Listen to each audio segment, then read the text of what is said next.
LR astrologers में आपका हार्दिक स्वागत है। मैं विद्यावारिधि शोध छात्र ज्योतिष आचार्य सोनू भारद्वाज आप सभी को नमस्कार करता हूँ। आज हम अपनी तीसरी वीडियो बना रहे हैं। पहली वीडियो हमने ज्योतिष के ऊपर कि ज्योतिष पर सामान्य चर्चा इस पर एक छोटी सी वीडियो बनाई थी। दूसरी वीडियो हमने अंक ज्योतिष पर बनाई और आज हम इसी कड़ी में आगे बढ़ते हुए हम अपनी तीसरी वीडियो बना रहे हैं वास्तु के ऊपर। आज हम अपनी तीसरी वीडियो जो वास्तु के ऊपर बना रहे हैं, हमने ये टॉपिक क्यों चुना? इसका सबसे बड़ा कारण यही है कि लॉकडाउन में अभी हमारे कुछ मित्र हैं, वो हमारे पास आए और उन्होंने पूछा कि हम घर बना रहे हैं और आप प्लीज़ मुहूर्त बता दीजिए कि हम किस दिन गृह निर्माण शुरू करें। तो मैंने उनसे बातों ही बातों में पूछ लिया, क्या आपने इस गृह निर्माण से पूर्व, क्या आपने इस घर बनाने से पहले आपने क्या इस मिट्टी का, जिस भूखंड पर आप घर बना रहे हो, उस मिट्टी का क्या आपने परीक्षण किया है? उनका सीधा सा जवाब, सटीक जवाब, एक ही जवाब था कि नहीं, हमने कोई परीक्षण नहीं किया है। तो मैंने पूछा क्यों?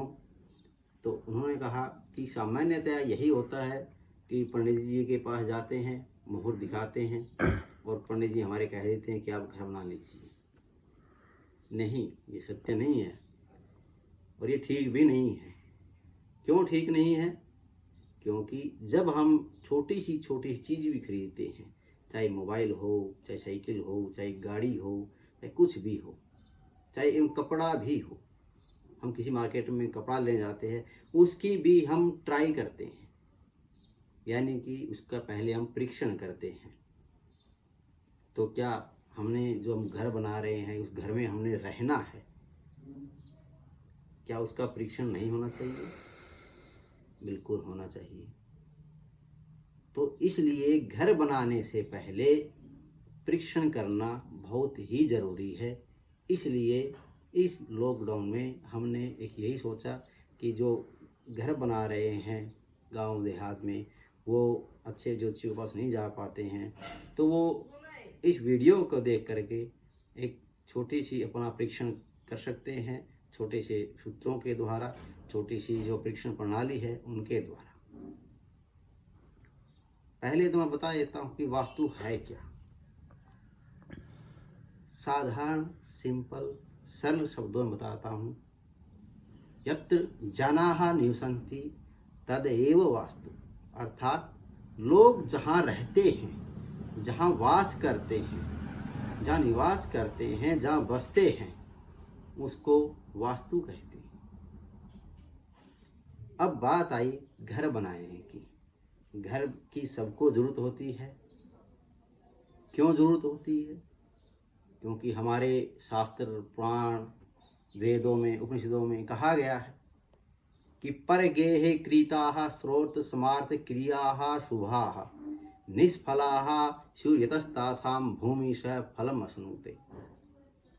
जितने भी हमारे वास्तुशास्त्रीय ग्रंथ है, चाहे बृहद वास्तुमाला की बात करें या वास्तुसार की बात करें, चाहे अपराजित परीक्षा की बात करें या विश्वकर्म प्रकाश की बात करें, तो सबके अंदर घर बनाना क्यों चाहिए, तो यहाँ तक कि घर की आयु तक भी बताई गई है। उन बातों को छोड़ करके मैं सीधा बता देता हूँ कि घर क्यों बनाना। क्योंकि दूसरों के घर में परगेहे क्रीताः, दूसरे के घर में किए गए श्रोत समार्थ शुभ आदि ये जो क्रिया है, जो कर्म है, जो कार्य है, वो निष्फल हो जाते, अर्थात उनका फल जो है वो हमें नहीं मिलता, वो निष्फल हो जाते हैं। क्यों? क्योंकि भूमि सह फलम अश्नुते, उस भूमि का जो मालिक है उसका फल वो ले जाता है, अर्थात उसको वो मिल जाता है। इसलिए हमें पूर्ण फल की प्राप्ति के लिए जो स्रोत समार्थ आदि जो हम क्रिया करते हैं, उसकी पूर्ण फल की प्राप्ति के लिए हमें अपने घर बनाने की आवश्यकता हुई, क्योंकि उस घर के अंदर हमने रहना है।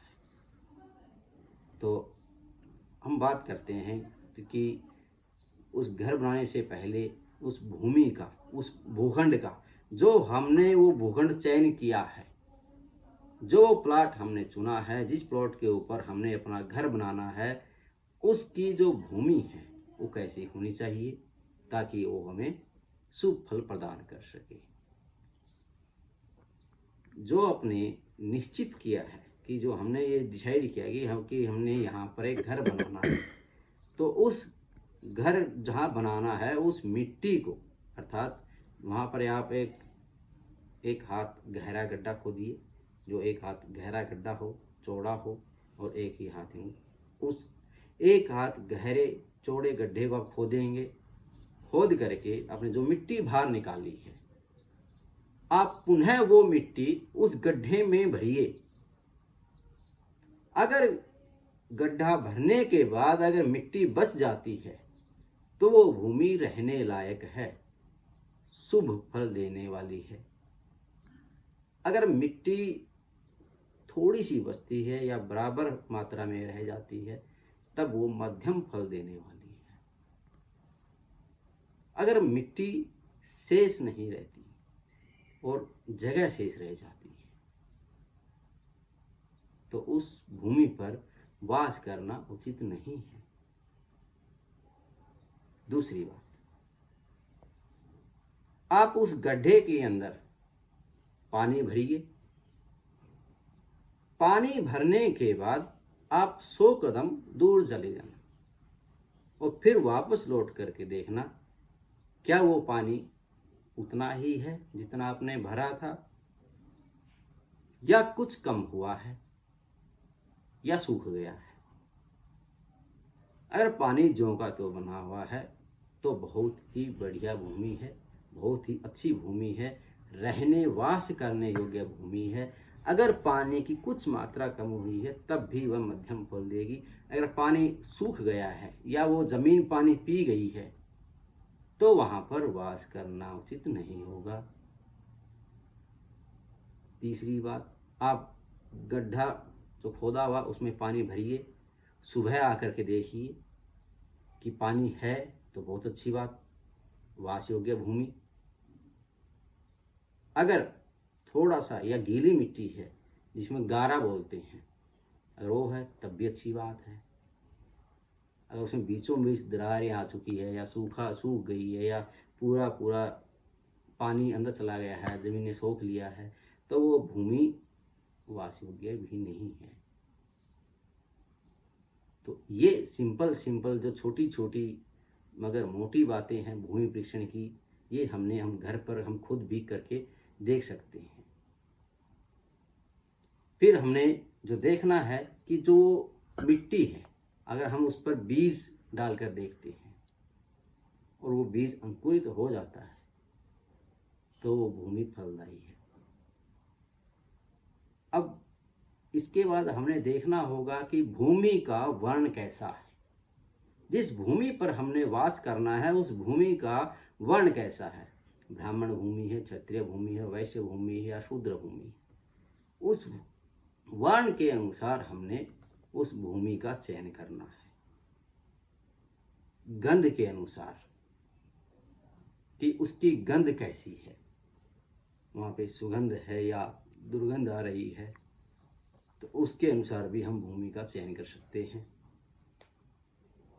स्पर्श के अनुसार कि उस भूमि का स्पर्श जो कैसा है, शीतलता, मन को शीतल प्रदान करने वाला है या उष्ण है, ये हमने देखना होगा।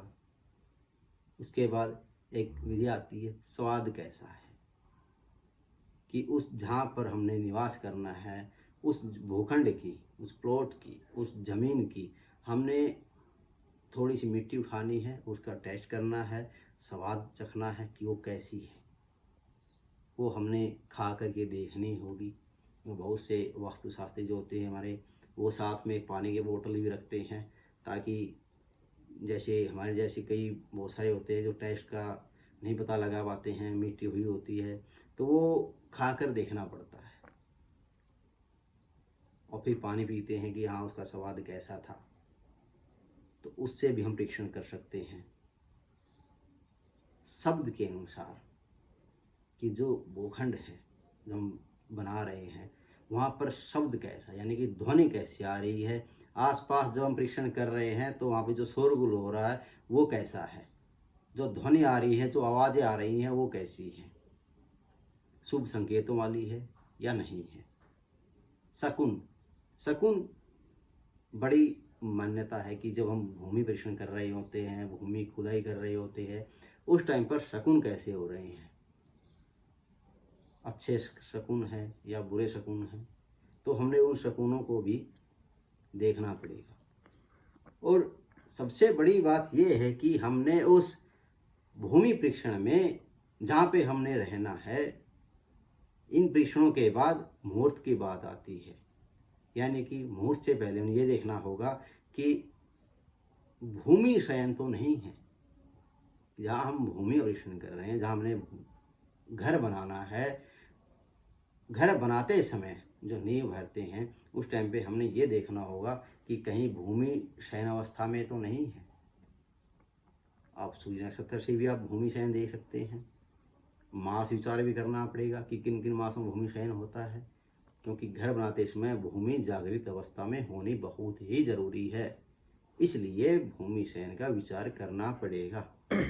और सबसे बड़ी बात कि जहाँ हमने निवास करना है, जहाँ हमने रहना है, उस भूमि, वो जगह, वो शहर या वो गांव क्या उस निवासकर्ता को फलदायी होगा, तो होगा तो वो कैसे होगा, उसका विचार हमने काकिनी विचार के अनुसार करना है।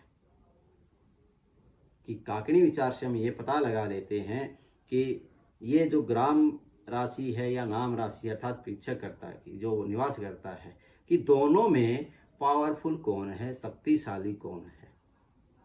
अगर शक्तिशाली निवास करता है तो वो रहने में उसको शुभ होगा, अगर ग्राम राशि अगर भारी है तो वो उसको हानि पहुंचा सकती है। तो इस काकिनी विचार पर हम अलग से एक वीडियो बनाएंगे, अगली वीडियो हम काकिनी विचार पर बनाने की कोशिश करेंगे। अभी तक अगर आपने हमारा चैनल सब्सक्राइब नहीं किया है तो सब्सक्राइब कीजिए, शेयर कीजिए और बेल आइकन ज़रूर दबा लीजिए, क्योंकि हमारी जो अगली जो वीडियो बनाएंगे हम वो काकिनी विचार पर बनाने की कोशिश करेंगे, ताकि आपको वो जानकारी मिल सके, उसका लाभ उठा सके कि किसी भी ग्राम में रहने से पहले हम विचार कर सकते हैं कि उस ग्राम में या उस शहर में हमें रहने से फ़ायदा होगा कि लाभ होगा। तो उसकी जानकारी के लिए ज़रूर सब्सक्राइब कीजिए, शेयर कीजिए। नमस्कार।